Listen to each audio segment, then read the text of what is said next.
Well, thanks, Brother Chairman, and good morning, brothers and sisters. You know, one of the questions that sometimes arises when you consider the various epochs of judgment that we find in the book of Revelation is, have we got it right when we come to our interpretation of the vials of Revelation chapter 16? And the reason that question arises is because if you think of the seals which judged the pagan Roman Empire in the 4th and 5th centuries AD, they took a couple of hundred years to outwork. When you think of the trumpets, which began as judgments on the Christian Roman Empire in the 5th century and ran all the way through to at least the fall of Constantinople, they took the best part of 1,000 years to outwork. When you come to the vials, which are judgments upon the papal Roman Empire, that is the Holy Roman Empire established by Charlemagne in 800 AD, the first 5 vials that we've written here, if our interpretation is correct, occupy a time of 20 or 25 years.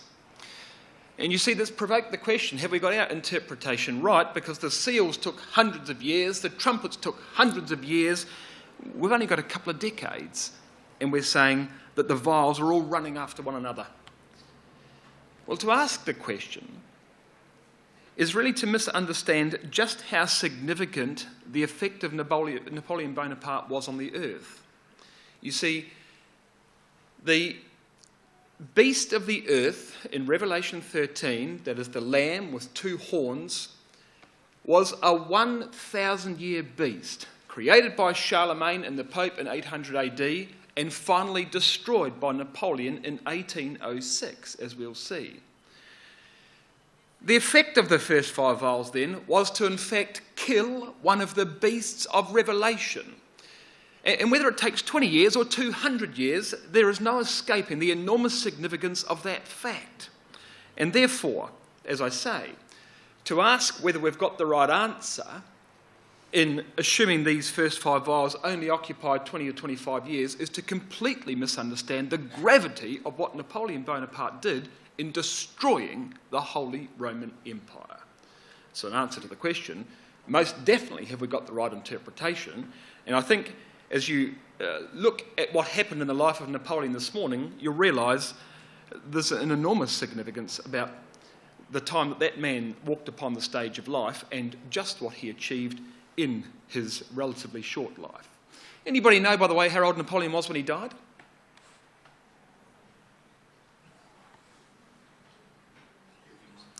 52. I think 52. And it's not as if he died in battle. His work was done long before he was 52. Remarkable life, Napoleon Bonaparte. Here he goes. Born in Corsica, in Ajaccio, this little red dot down on the island of Corsica in 1769. His father was a fellow called Carlo Bonaparte, and Carlo was a French representative to the court of Louis XVI of France. Corsica, you see, had been just recently transferred to France. In fact, it had been transferred to France only the year earlier by the Republic of Genoa in Italy. Napoleon's family, therefore, even though they were now in France on Corsica, they were of Italian extraction and very strong Roman Catholics.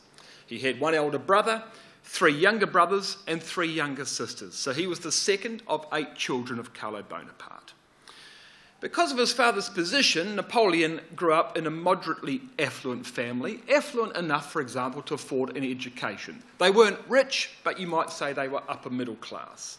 So at 9 years old, he was admitted as a boarder to the military school in Troyes. Wasn't a great scholar, got teased a lot because of his strong Italian accent, didn't have very many friends, and so as a consequence devoted himself to study. At 15, he enters the military college in Paris. He studies artillery and completes a 2-year course in 1 year. His examiner, historians record, was said to have said, "He is very applied to the applied sciences and little curious as to the others. A thorough knowledge of mathematics and geography." So already, at 15 years old, he's displaying the skills that would make him the sort of man he was and the man we have come to know him as. In 1785, at the age of 16, he graduates military college and he is commissioned as a second lieutenant in the French, in an artillery regiment at Vials. That's the Valence dot you can see on the screen. And then the world changed. 1789. What happened in 1789 in France? Well, almost to ask it is to answer it, isn't it? In the short space of 3 months, from the 5th of May to the 27th of August of 1789, the whole fabric of French society came to pieces. The population of France, you see, was divided basically between 3 classes. There was the clergy, called the First Estate, the nobility, the Second Estate, and the middle class and the peasants, the Third Estate, all ruled over by the king, Louis XVI. And as you can see by the cartoon on the right-hand side, the king and the first 2 estates rode on the back of the peasant class. The point of that, of course, is that the peasant class, the Third Estate, they paid all the tax. And the Bourbon monarchy, which was Louis XVI, he presided over this situation where 90% of the country did all the work and paid all the tax, and you had this little cream on the top who lived a glorious life and did not a lot. But they owned all the land and they made all the rules and they had all the votes. So nothing was going to change very quickly in France as a consequence of that. Well, that was bad enough. But in 1776, across the Atlantic from France, America had a war of independence. They were fighting, you see, for independence against England. And France had a hatred of England, you see, because, well, we're talking about Louis XVI. From the time of Louis XIV, the Sun King, now this is the fellow who built the Versailles Palace, Louis XIV, a very powerful king of France, actually. From Louis XIV's time onward, France would make forays into wars, and it had various conflicts around the world, and it lost most of them. And it so happened that, almost, in correlation as France lost territory, Britain gained territory. Now, sometimes that was direct, and sometimes it just happened to be like that. Well, as a consequence of that, French animosity toward England increased and increased. Therefore, France thought it was wise to sponsor the American War of Independence against England, because they didn't want to do anything that supported England, and if they could find something that was detrimental to the Brits, then they would do that. Well, that's fine, except it costs a lot of money to support the American War of Independence. That exacerbated, you see, the problem in the French coffers. Well, the poor people were paying all the tax. Now there's an even bigger tax burden levied upon them. Anarchy breaks out in France. On the 14th of July 1789, what happened? They stormed the Bastille, didn't they? What was the Bastille? It was a fortress. I mean, I was in Paris a couple of years ago and I went to try and find the Bastille, but it's been torn down, sadly. But it was a fortress. And in that fortress, they kept gunpowder and they kept weapons. Well, they stormed the Bastille. The peasants stormed the Bastille to arm themselves, you see. Well, now France is coming unpicked at a great rate of knots, and before long, a republican government is formed in France. But France is in chaos. The rest of Europe is looking at what's happening in France because their countries weren't run in a manner very different to how things were in France. And the problem was that the spirit of revolution which had begun in France was extremely likely to rush across the border into other countries of Europe. As that happened, Austria and Britain in particular were very keen to reinstall the old monarchy back in France, lest the spirit of revolution of France topple the monarchies in their countries. And this is where Napoleon first distinguishes himself. At the siege of Toulouse in 1793, the port of Toulouse was occupied by the fleets of Britain and Spain. They were there supporting the Royalists, which were a group which were trying to reinstall the Bourbon monarchy in France. So you can imagine France is now divided 3 ways. You've got the monarchists who want to put a king back on the throne. You've got the Jacobins run by people like Robespierre, who were vicious criminals, really, who wanted anything but an emperor back on the throne.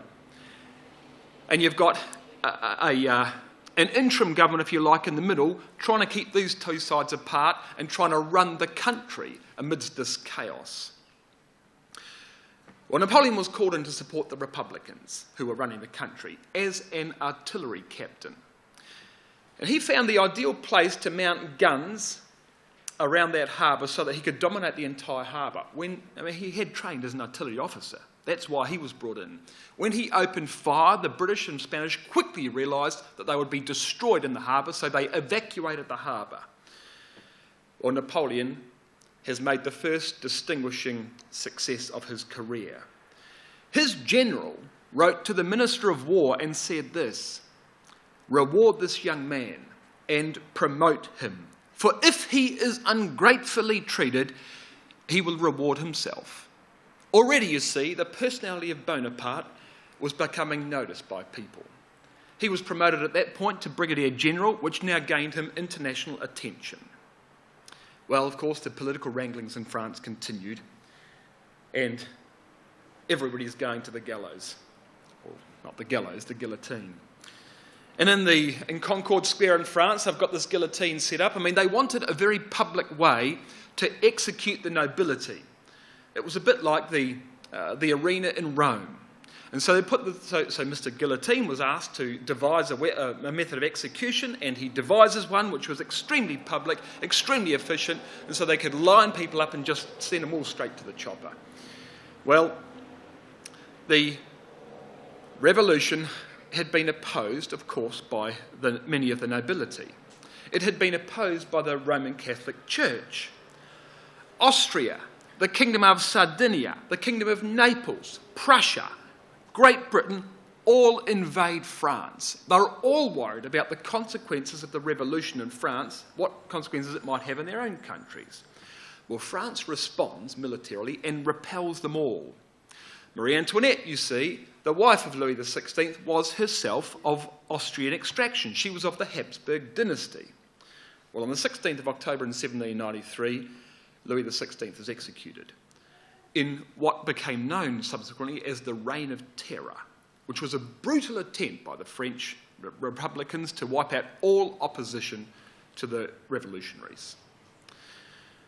The Reign of Terror ran for 15 months between the 5th of September 1793 and the 28th of July 1794, the date at which Robespierre himself, one of the revolutionaries, was guillotined. It claimed about 30,000 lives in that 15 months. But in time, the revolutionaries themselves became fanatical. Robespierre's guillotined. The convention who's running the country is now trying to plot a middle course between the royalists and the revolutionaries, the Jacobins. Of course, the monarchists and the Jacobins immediately both took up arms against the convention. They wanted their way, so there was no chance, there was no foreseeable way you could plot a middle course between an extreme, let's imagine an extreme left and an extreme right-wing group. If you tried to do so, you invite attack by both sides, you see. Well, what can the convention do? What can this flailing government do when you've got these two rabid terrorist groups on either side? Well, they call him Bonaparte, don't they? They call him Napoleon Bonaparte. Because the government was run from the Tuileries. And they said to Bonaparte, we need you to protect the parliament, as it were. So they gave him 5,000 men and they told him to protect the Tuileries Palace. Well, he fortifies the building, he posts guns to cover every bridge, every avenue, every approach to the city of Paris. He was attacked by 40,000 members of the National Guard. And this, of course, is a time of the famous retort by Napoleon. Sir, what are you going to do? And what did he say? You know what he said. Give him a whiff of grape shot. Now, what does it mean to give him a whiff of grape shot? Well, of course, he loaded the cannons with shotgun pellets. Now, they weren't shotgun pellets for a gun, they were for a cannon, so they were like marbles. Well, you can imagine, as soon as he sets that off, it's just going to run straight through the crowd and just tear bodies apart. Well, that's what he did. Now, it is debated in history whether he actually said that, but that is certainly what he did. 300 men, only 300 men died when he opened up with the cannons, but the rest immediately scattered. Napoleon becomes famous. He's just protected the parliament. He was now made the commander of the French army in Italy. He is 26 years old. 26 years old. Well, Napoleon's got a problem with Italy, and he's got a problem with Austria. He's got a problem with all of these surrounding nations who have attacked France to try and reinstall the monarchy in France. Not especially a problem with the monarchy. He didn't really care much for that. He's got a problem with people who attack his country. So he decides that he's going to attack Austria and then move south down into Italy to attack Austria's allies, the Italians. Well, the plan of attack was very simple. He would attack the detached pieces of the Austrian army with his full force. Then he would mop up all the Austrian resistance. Well, of course, the operation was masterful and extremely successful. He routed the Sardinians in northern Italy, but now he had a problem.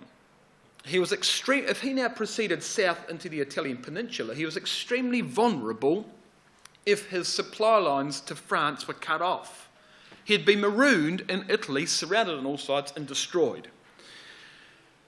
Well, he goes to the King of Sardinia and he says to him, here's the deal. I'm going to destroy Turin. I'm going to level it right to the ground. Unless you give me 3 fortresses and their artillery and supplies and break alliances with Austria and open up all the roads to France. Well, the King of Sardinia agreed. And in return, Napoleon left him there as king. I dare say there were certain personal threats that were made as well to the King of Sardinia. Well, Napoleon gets what he wants, and now he's got a secure supply line from France right into the very heart of Italy. He defeats the Austrians in Lombardy, in northern Italy, and now moves south directly into the Papal States, which was a thin slither of land in central Italy which divided northern and southern Italy. The Papal States were just a little corridor of land in the middle of Italy. He defeats the Papal States. He imposes fines on the Vatican to assist the payment for his war. And then he turns around to confront a 50,000-man Austrian army near Milan. And again, he is victorious. He left France with an army of 25,000 men and no money. Over the next 13 months, he was to make 25,000 recruits, defeat 5 armies numbering collectively 200,000 men, take 100,000 prisoners, kill 35,000 men, capture 1,100 cannon, 170 military standards, and millions of francs in gold for the French treasury. A famously successful expedition into Italy. Well, on his return to Paris, Napoleon was made the commander of the expedition against England. So now the French turn their guns on England, because England also supported a trial revival of the monarchy and had attacked France. Well, Napoleon has to think hard about how he's going to attack England, because England wasn't on the continent. He's got to go across water to attack England. So he spreads misinformation about a planned invasion of Ireland, which tricked the British Navy into guarding the western Mediterranean Sea. That gave Napoleon time to head off down to Egypt with his navy. Now, he goes to Egypt for 2 reasons. Number 1, he wants a base in the eastern Mediterranean from which he can attack Russia. And number 2, he wants to be able to attack India and take it away from England. You understand? The French really don't like the English, and nor did Napoleon Bonaparte. But in addition to naval mariners and soldiers, he also took scientists. He took technical specialists. He took mapsmen, like map makers, down to Egypt with him, like a survey party. Now, why would he do that? Well, because he thought it would be a very smart idea to cut a river between the Mediterranean Sea and the Red Sea. We call it the Suez Canal. He went down to Egypt to draw plans about how they might build the Suez Canal, because that seemed like a very smart thing to do. Well, the British weren't silly. And 3 weeks later, after running back and forth east and west in the Mediterranean looking for Napoleon Bonaparte, they catch up with him at Aboukir Bay, just by Alexandria in Egypt. They have 14 ships under the most famous British admiral in history. What was his name? Horatio Nelson. The French were moored. Now look at the map here. You can't see it well. This says shoals. The blue ships are the French ships. The red ships are the English ships. And the French are moored against that shoal so that they're close enough to the shoal so that they're protected on, if you like, on their left-hand side, so the British must attack them only from their right-hand side and they can defend themselves. Well, Nelson comes in and he tells his British captains, each take your own initiative. Do what you think will work. And then this famous man who became famous, Captain Thomas Foley of the British ship called the Goliath, does this. Here's the Goliath.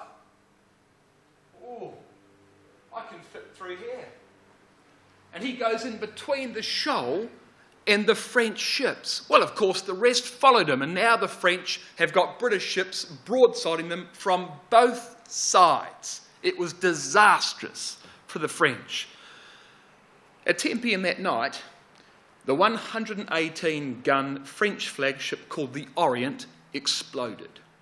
900 of the 1,000 men on board died immediately. The explosion and subsequent fire were so great that both sides stopped firing each other for 30 minutes while they watched the fireworks. It cost the French 13 out of their 15 ships. But all was not lost for Bonaparte. He went on to conquer Egypt, and then he conquered Syria. When he finally did get back to France, he brought with him a lot of artefacts, including one particular stone. What was it called? The Rosetta Stone, which allowed the deciphering of Egyptian hieroglyphics. He brought that back to France as a result of his foray into Egypt. But when he got back to France, he found things were not at all well at home. While he was in Egypt, you see, a second coalition of forces had attacked France. In 1798, Austria, Britain, the Kingdom of Naples, the Ottoman Empire, the Papal States, Portugal and Russia had all attacked France. The French Republic, moreover, had become very corrupt in Napoleon's absence. The previous Minister of War had died. Napoleon was in Egypt and France was struggling. The Republic had suffered successive defeat after defeat after defeat, and it had run out of money again. Well, now Napoleon needs cash. And he needs a lot of cash, and he needs it very quickly, because he's got a number of other scores to settle as a consequence of what had happened to France in his absence. And this is very famous. You see, Thomas Jefferson from the United States had just begun to make overtures to France about the possibility of buying the port of New Orleans. Now, you'll realise that New Orleans is a French word, it's a French name. Napoleon, you see, owned all the land in red, the entire, it was called the Louisiana land purchase, but Louisiana's down here, and there's other US states north of that, Dakota and so forth, but all the US wanted was this, here, the port of New Orleans, so they could start sailing up the rivers. They were prepared to pay, in 1803, they were prepared to pay $10 million for the port of New Orleans. Now, they didn't tell the French what number they would allow themselves to be taken up to. But in their back pocket, they had permission, the negotiators had permission to pay up to $10 million for the port of New Orleans. Well, the negotiation begins, and the French have really got their backs against the wall. The US didn't really know this. I mean, they knew that it was a good time to start talking, but they didn't know how desperate the French were. And the French come out with it. All right, what about the whole lot for $15 million? Oh. Well, the Americans didn't know what to say. They were absolutely dumbfounded. Of course, they agreed immediately. They paid $3 million in gold then and there. They forgave $3 million in debt to France then and there. And they offered to pay the rest, the remaining $9 million, in American bonds. Well, of course, the French had no use for American bonds. They needed currency immediately. They needed it as soon as possible. They had to pay for continuing wars. So the Americans recommended, therefore, that they transact through an American bank. The French said, forget it. We're not interested in American banks. All right, would you do it through European banks? Yes, we will. All right, 2 banks, Hope and Company and Barings Bank of England. You know, the original sales document of the Louisiana land purchase hung in the entrance hall of Barings Bank until 1995 when it collapsed. Do you remember that rogue trader, Nick Leeson? You might not. In 1995, he took a lot of futures positions. The market kept going down, and he was left holding high-priced goods, which he then had to sell at a great loss, cost him $1 billion. He went to jail, and it blew the bank. And the Queen even lost a few bucks. Not that I expect she noticed. But, you know, that was Barings Bank of England, and this is probably their most famous transaction. When the deal was done, Napoleon said, "This accession of territory affirms forever the power of the United States. And I have given England a maritime rival who will sooner or later humble her pride." So Napoleon, he knew he'd let the whole thing go cheap, but he took solace in the fact that at least it hurts England. At least it hurts England. You can see the French antipathy towards the Brits. Well, France is in chaos, so now Napoleon takes over. He had already appropriated control of the government before the Louisiana land purchase. But now he took this control to the next level. You see, in January of 1804, an assassination plot was uncovered. The Bourbons were still trying to bring back the monarchy. They still wanted to reinstall a Bourbon king on the throne. So Napoleon reasons, and he says it like this. He says, you know, if I become an emperor and I establish my own hereditary monarchy, that would put an end to the Bourbon claims forever. There's a new emperor on the throne. So on the 2nd of December, 1804, Napoleon was crowned in Notre Dame Cathedral. And you know the story. He wheels the Pope in. He summons the Pope to his coronation.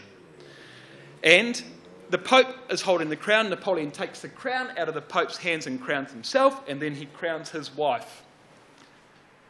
And the significance of that, you see, was here's a Frenchman who refuses to let a Pope crown him. Way back in 800 AD, the Pope had crowned Charlemagne. Now, Charlemagne wasn't expecting the Pope to crown him in 800 AD. And it was a bit embarrassing, but when it happens, it's happened, you see. And so the Pope stole a march on Charlemagne in Aachen Cathedral in 800 AD. Napoleon says, it's not going to happen again.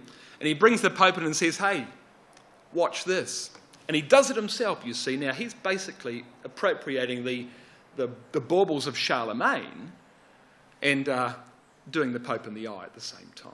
He really had no time for religion. The Pope really got in the way as far as Napoleon was concerned. Crowns himself, then he crowns his wife, Josephine. At that very time, a very famous composer named Beethoven was writing the Bonaparte Symphony. He was writing the Bonaparte Symphony. After that coronation, Beethoven ripped the cover page off that symphony. He renamed it the Eroica Symphony because he refused to dedicate his music to a man that he considered to be a tyrant. Beethoven was furious at what Napoleon had done to himself in 1804. Well, in 1805, Britain convinced Austria and Russia to join in another coalition against France. Napoleon wanted now to invade England, but he knew that he wouldn't be able to defeat the British Navy. He hoped, however, to divert them long enough to be able to gain control of the Channel to allow French ships to cross and make a landing on British soil. But the British were too good. They were too good for Napoleon, but it cost them their trump card. It cost them the life of Horatio Nelson. The Battle of Trafalgar, one of the greatest maritime battles in British history. Nelson saved England by destroying the French fleet, but he died in doing so. Well, in preparation for the attack on England, Napoleon had marched his troops into Germany, and he was going to jump off from the German coastline into England if it had worked, if his navy had secured the British Channel for long enough. When the French fleet was lost, he changed plans and he took the army into the Czech Republic to fight the Austrians and the Russians. Napoleon enters the battle with 67,000 men. The Allies had 73,000 men. At the end of the fighting, French casualties stood at 9,000. Allied casualties stood at 27,000. The Allies sued for peace. This undoubtedly was Napoleon's greatest military victory. As a consequence of this fight, the Battle of Austerlitz, Austria submitted to France. It ceded territory. It paid 40 million francs in fines. Napoleon paid generous pensions to all the widows who had now become widows as a consequence of his 9,000 losses. All orphan children were now adopted personally by Napoleon and were allowed to add Napoleon to their name. Most importantly, however, Francis II, the Emperor of the Holy Roman Empire, abdicated the throne. He abdicated the throne and took upon him only the title Emperor of Austria. That's it. The Holy Roman Empire has lost the emperor. Napoleon, if you want to think of it like that, can now himself become the emperor of the Holy Roman Empire. He has just defeated the emperor. Now, he's got no interest in becoming the emperor of the Holy Roman Empire. He'd rather be the emperor of the Napoleonic Empire. But the point is, he has just killed the beast of the earth of Revelation chapter 13. You can't have a Holy Roman Empire without an emperor. That's the end of the Holy Roman Empire. As a signal of... Oh, I'm running out of slides. There's the Battle of Austerlitz, sorry about that. As a signal of his achievement, they build the Arch of Triumph. Not the big Arc de Triomphe, but the small Arc de Triomphe in Paris. Designed in 1806, built in 1836 to commemorate the Battle of Austerlitz, Napoleon's greatest land-based victory. And now from the glorious to the inglorious. Napoleon's got one final score to settle. Russia. Russia had consistently opposed France, consistently supported a revival of the monarchy, and therefore had attacked France and supported those who had attacked France. In 1812, Napoleon marches on Moscow with an army of 600,000 men.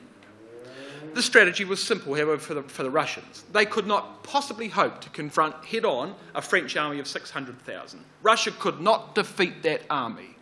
What was their battle plan? Engage, retreat. Engage, retreat. Engage, retreat. And when you retreat, burn everything down. Burn everything down. The result of that was that they drew the French deeper and deeper and deeper into Russian territory. Now, I don't know how much more the Russians did, but the climate took over from there, because when the Russian winter started to come, snow fell on the ground. Napoleon's got a supply line way back to France that he can't possibly hope to defend through extremely hostile territory in terms of the weather. He lost thousands of men to hypothermia in the snow. Their horses would die of cold. They'd eat their horses. When they ran out of horses, they ran out of food. You couldn't forage for food. The whole place was covered in snow, you see. When Napoleon finally got to Moscow, which he did, the whole place had been burned down. The only people that were living there were the poorest people. He installs himself in the Kremlin, which is still standing. The rest of the city has been razed to the ground, and decides, in fact what was the worst decision of his entire career, decides that they should return to France. Oh. In doing so, 380,000 men died. 100,000 were captured. Napoleon's reign was over. Well, they put him in prison on an island, on the island of Elba, just off the Italian coast, which France owned. On the 11th of April 1814 at Fontainebleau in France, Napoleon abdicated. Louis XVIII now took over as the Emperor of France, so the monarchists won, you might say. Napoleon's exiled to Elba, but he doesn't stay long. He looks around the island for things to do. I mean, he's an unstoppable man. He only sleeps 4 hours a night. What's he going to do all day? So he redesigns the water system. He redesigns the rubbish collection system. He reorders the entire administration of the island of Elba and says, what else is there? Well, there's nothing else to do, Mr. Bonaparte. He says, oh, well, it's time for me to leave. 9 months after, he escapes and he heads for Paris. And this is legendary, this story. He gets back to the Italian peninsula and then, of course, he had friends, helped him with a boat, but you can see it's not very far from the mainland. But they saw him coming. And as he approached Lyon, he's confronted, like he's just walking by himself, he's confronted by a battalion of grenadiers, 700 men at pistol shot range from Napoleon, and they recognise him. So he wasn't walking, he was on a horse. They recognise him at the distance. So he dismounts his horse and he walks toward them. He opens his overcoat like this and he invites them to fire. Men, he says, you know who I am. I'm your commander. The decision is yours. And one by one, they lower their guns and they've fallen behind Napoleon and he walks into Paris without a shot being fired. The king immediately fled to Belgium. Under no circumstances could Louis XVIII survive in Paris if Napoleon turned up. Well, even if France wanted Napoleon back, the rest of Europe did not want Napoleon back. England and Prussia immediately joined forces against him and they met at Waterloo. Napoleon's got 70,000 men. The Allies have got 120,000 men. Napoleon was outmanoeuvred, he was outsoldiered, he was outgunned by the English. The consequence was 40,000 dead, 10,000 horses dead. Louis XVIII is restored to the throne in Paris. Napoleon now is exiled to St. Helena. Now, St. Helena was not owned by France. He had no friends on St. Helena. In fact, they put a ship around, the British, who owned it, put a ship around it and they patrolled the coastline 24 hours a day. This ship just kept sailing around the island. Not that you could swim to shore. It was 5,000 miles away from the continent. Well, of course, Napoleon died on St. Helena and was buried there. In 1840, his body was exhumed and it was reburied in Paris. He was 52 years old. And so ended the life of one of the greatest commanders, military commanders the world has ever known. A man who did unbelievable things, who took on Europe and almost won. And you might wonder, brothers and sisters, if Napoleon hadn't attacked Russia, if he hadn't suffered that enormous, so he gets off Elba and he goes back, and if he doesn't attack Russia, how things might have been very different. But these and other questions like that, whilst they might be the abiding questions in Napoleon's life, to ask those sort of questions is to presume that there could have been any other answer. There could be no other answer. Napoleon was finished after the Battle of Austerlitz, and here's why. Revelation 16. Now, I'm not going to read too many verses with you. Here's his death. Here's the first 5 vials of Revelation 16, and look what he does. There's a grievous sore, you see, in verse 2 of Revelation 16, which starts to run across the rest of Europe. This was the French Revolution. The spirit of moral corruption as a consequence of the revolution. France's neighbours keep attacking France because they fear the contagion of that sore moving into their own countries. So the French Revolution is how Revelation chapter 16 begins. Britain's response to France's continual waging of war and success in war against her enemies was to blockade the Western European continent. Britannia ruled the waves, you see, and it tells you in verse 3 of Revelation 16 that the second angel pours out his vial upon the sea, and the sea became as the blood of a dead man. All trade stopped. All maritime passage ceased. Like the whole Mediterranean was clotted by that red line where the British stopped all activity. They won major victories at Copenhagen, at Trafalgar and at Aboukir Bay. They destroyed the French fleet, and therefore Britannia ruled the waves and was destined to do so for many, many years subsequently as a consequence of those things. Then the third vial, it says in verse 4, the third angel poured out his vial upon the rivers and fountains of water, and they became blood. Now the fountains of water are the the sources of the rivers, the springs of the rivers. And most of the big European rivers, you see, begin in the Swiss Alps. I mean, that's where the snow is, like the Matterhorn and so forth. That's where the water's coming from. So you'll find that the Rhine, the Rhone, the Danube, the Po, all begin in the Swiss Alps. So here is a judgment upon the Swiss Alps. Well, what's happening? Well, of course, Napoleon's going to cross these Alps and go into Italy and fight Italy, as you found he did. But there's an interesting thing here, because look at verse 5 of Revelation 16. And I heard the angel of the waters, that is the angel of the headwaters, the angel of the origin of these rivers, the angel who, for his part, was guarding the territory of Switzerland and would let Napoleon through. Thou art righteous, O Lord, which art and wast and shall be, because thou hast judged thus. For they have shed the blood of saints and prophets, and thou hast given them blood to drink, for they are worthy. So this angel commends the prophetic purpose of God in bringing Napoleon Bonaparte down against the Romans, like against the papacy, because of what the papacy has done to the saints and the prophets over time.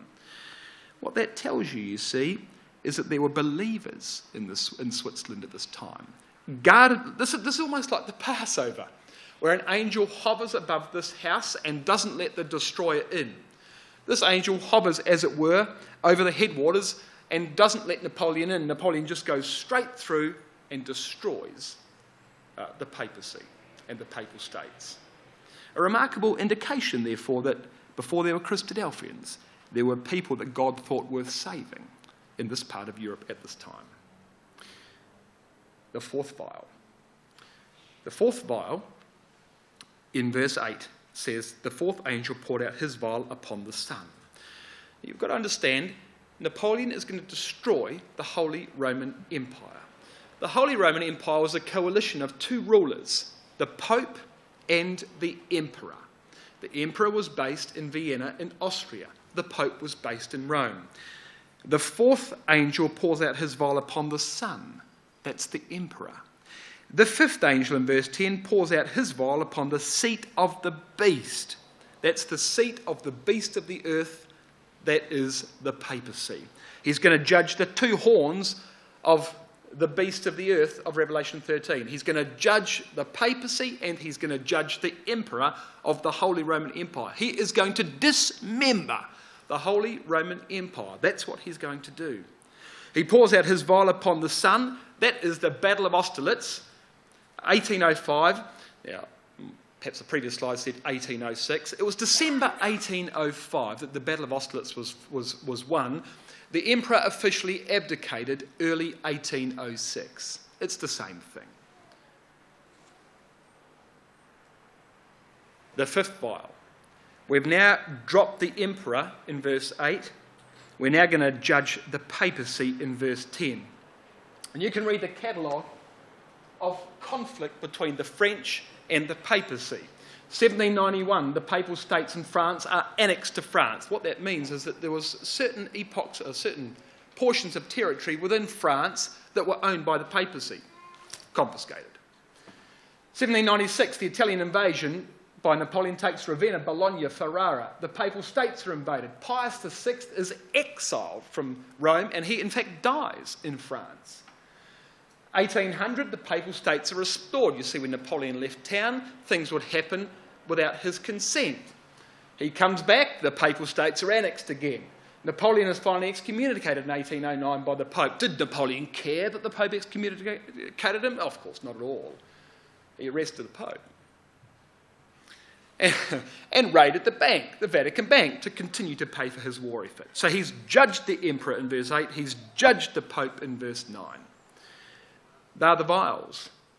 They are the vials that Napoleon did. And look what he achieved in his short 20 or so years. All of that territory there that you can see in colour, from Spain all the way through to the east of the Austrian Empire here, Napoleon either controlled, like either owned or controlled. That's what Napoleon achieved. This is the empire that he gained from the first Italian campaign in 1796 until the Battle of Waterloo in 1814, so 18 years. 2 million people had lost their lives. Now think about Napoleon's defeats and think about Napoleon's victories. Whenever he fought Catholic countries, he enjoyed outstanding victories. Whenever he fought non-Catholic countries, he enjoyed outstanding defeats. So he lost to Britain, he lost to Russia, he failed to take Egypt. So he gains an empire. You really must fix your technology. And he loses an empire. Can you see under here? This blue. And the blue, perhaps you can read it just as well as I can. The dark blue is the French Empire, and the rest of the blue is French either dominance or influence. Within 1 year of Napoleon's last defeat, the whole empire that France occupied was lost, back to the original French border.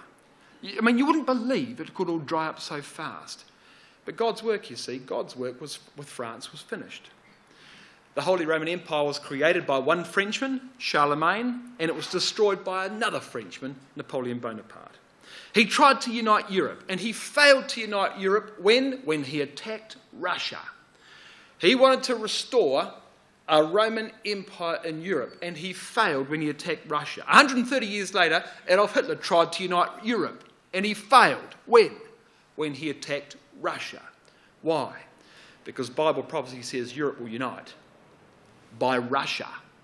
Russia will be the country that unites Europe. France wants it, but they can't do it. Germany wants it, they can't do it. They both failed when they attacked Russia will do it herself and will succeed.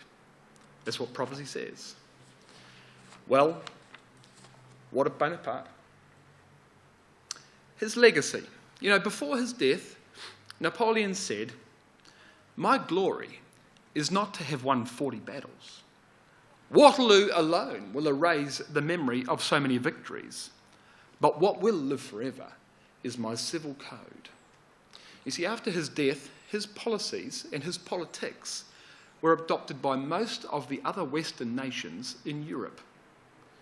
The sore of France spread throughout all of Europe. There were revolutions in the rest of Europe, and they became like France. Emperors, you see, across Western Europe were replaced with parliaments. Countries were formed based on nationalism rather than based around individual kings and their land holdings. The metric system of France was introduced into the rest of Europe. And you go to France today and you see Napoleon has left his mark everywhere. He stands there in statues, and you cross bridges over the Seine River. Well, I was very impressed when I saw that inn, but in fact I found out it was for a different inn. But so he's left his mark, you see, everywhere in France. He's still the most famous Frenchman in history. But the abiding legacy of Napoleon Bonaparte, really, is the prophetic legacy. Now, Napoleon knows nothing about this legacy here. You see, he came for a purpose. He fulfilled the purpose. He's dead, but the word lives on. And can you imagine the believers of Napoleon's day witnessing the work of Napoleon? What do you think the Protestants thought of what was happening under the hand of Napoleon? Did they even understand the significance? Who knew anything about Revelation 16 before Napoleon came on the scene? Let me tell you, within 10 years of the death of Napoleon, Protestant published commentaries were running out all over Europe, publishing our interpretation of Revelation, at least of these 5 vials of Revelation chapter 16. Almost immediately, Protestant commentators had got this interpretation when they saw the enormous significance of what Napoleon had done.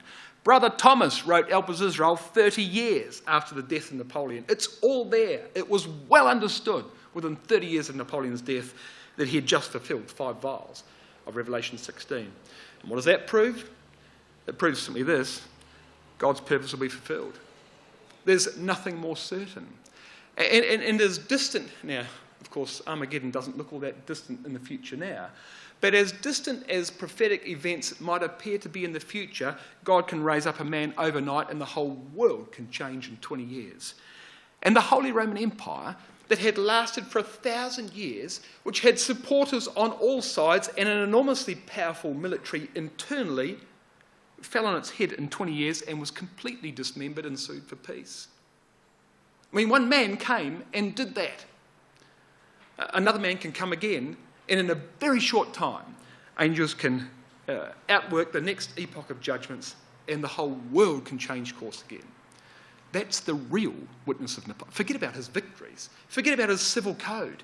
This is the real witness that Napoleon has left, and it's a witness, I might say, he never knew anything about.